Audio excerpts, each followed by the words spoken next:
Please be aware, in this podcast series we talk about all areas of safeguarding, which some people may find upsetting. So please make sure you're okay listening to today's topic.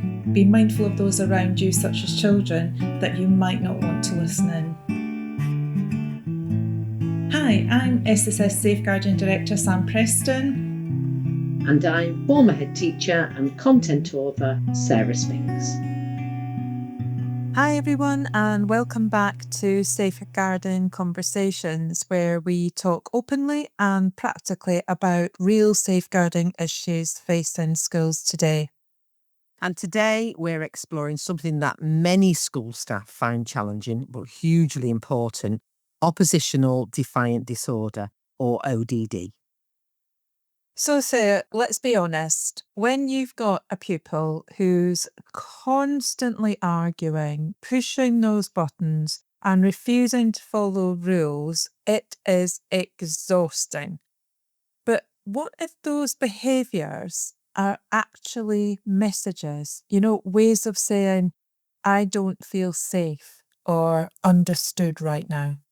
Yeah, exactly. And that brings us, I think, to our first question for today, which is, what would happen if we saw these behaviours not as a challenge to authority, but as a signal of emotional need? Yeah, I mean, it just changes everything, doesn't it? Suddenly, this is not, this child is defiant. We have to then start thinking, this child is trying to communicate and I need to listen differently. Yeah, absolutely. So I think we need to unpack what ODD actually is.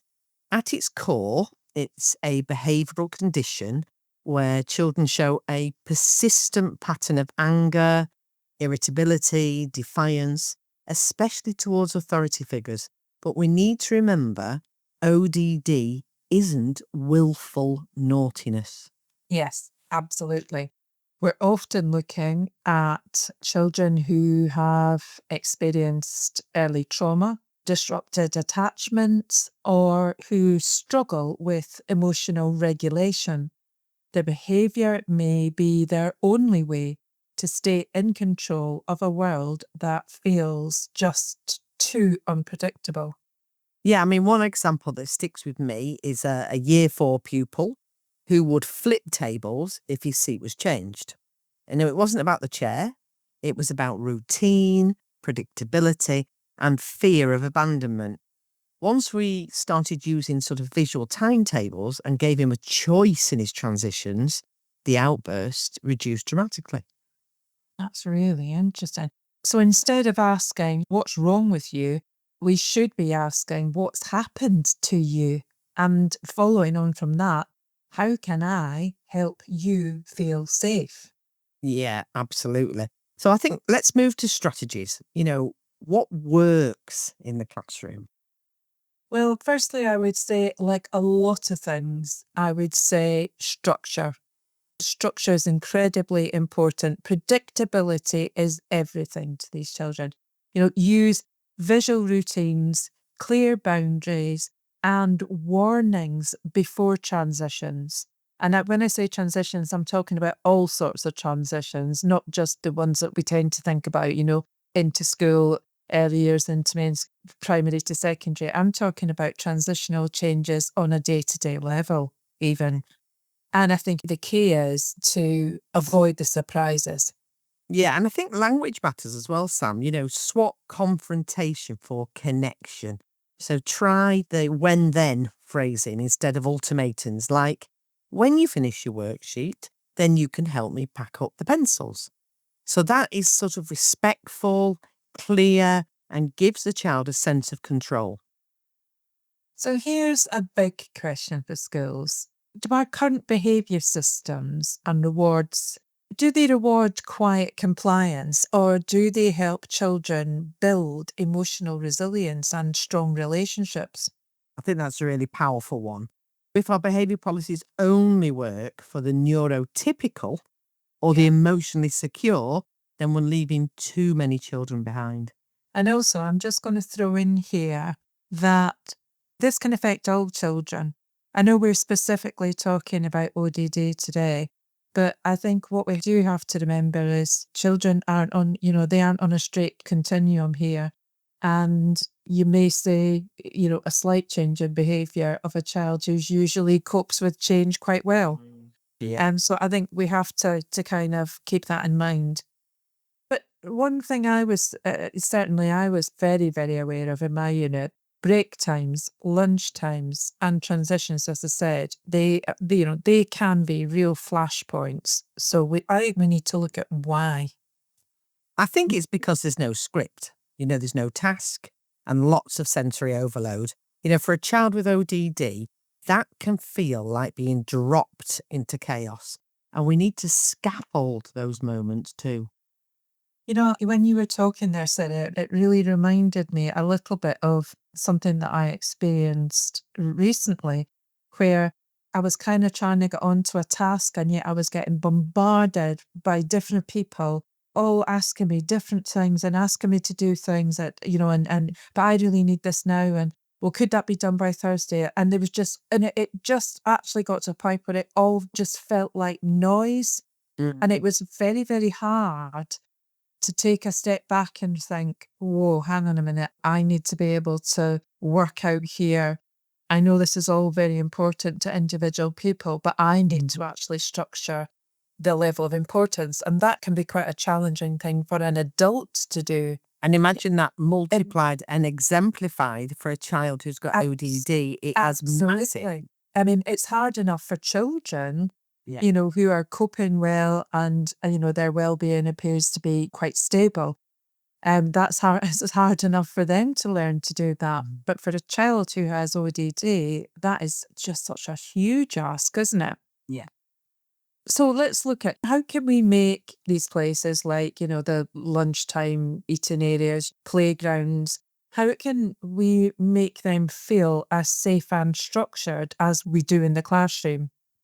Well, exactly. I think options include calm spaces, indoor clubs, playground mentors, or even giving that child a job at lunchtime, something for them to ground them in routine and responsibility. Certainly, in my experience, having worked with a few children with ODD, diagnosed ODD over the years, then it was about carefully managing their unstructured times to be structured with clarity of routine and clarity of purpose. And that definitely helped them regulate and self-regulate during those unstructured times. Absolutely. You hinted at utilising tasks as well for those times where their time wasn't actually made to be different. It wasn't like, oh, this is going to be your unstructured time, so you need to be removed to somewhere else because you can't cope with it. Actually, by saying, oh, this is time for you to carry out your tasks. And in one of the sites I worked in, we had a boy who was experiencing very similar difficulties. And the school actually kept chickens and hens and things. And so basically he was really fascinated by them.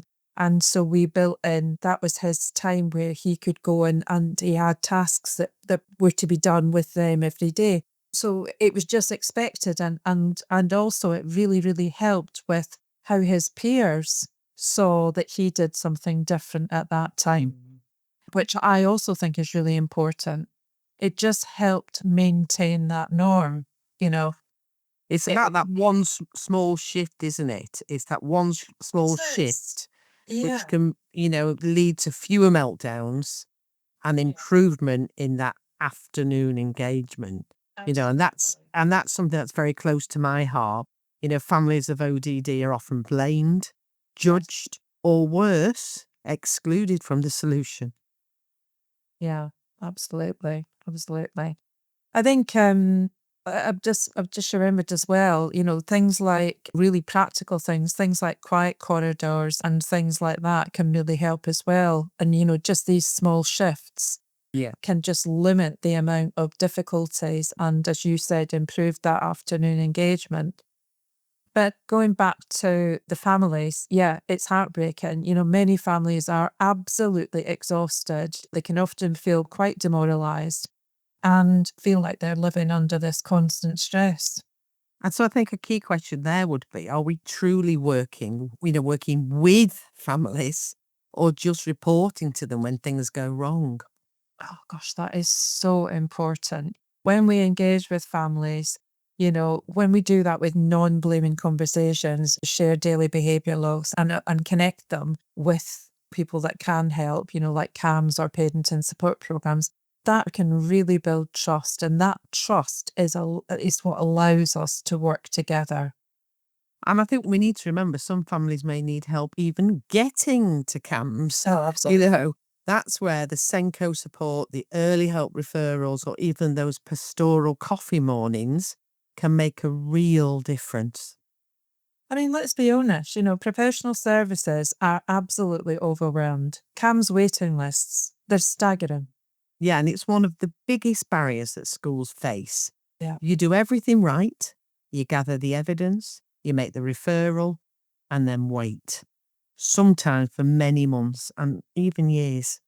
Absolutely. And that, I do feel I need to say that is not due to reluctance of services. No. There are issues around different thresholds of need between services, and we've still not got that right. And also just availability, absolute availability of professionals and the right professionals to start working. So I think, we need to ask, what can we build in-house to hold these children safely, knowing that organisations like CAMS or others, that they may not step in as soon as we would like? And I think that really means about training staff in trauma-informed practice, creating nurture spaces, or maybe hiring a school-based counsellor or a family support worker. Certainly in my first headship, I had 2 family support workers, but budgets are tight.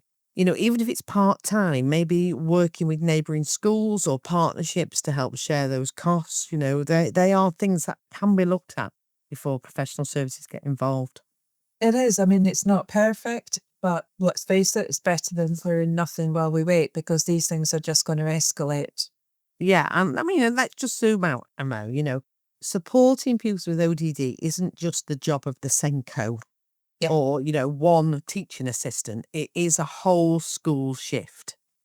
And that leads us, I suppose, to this question.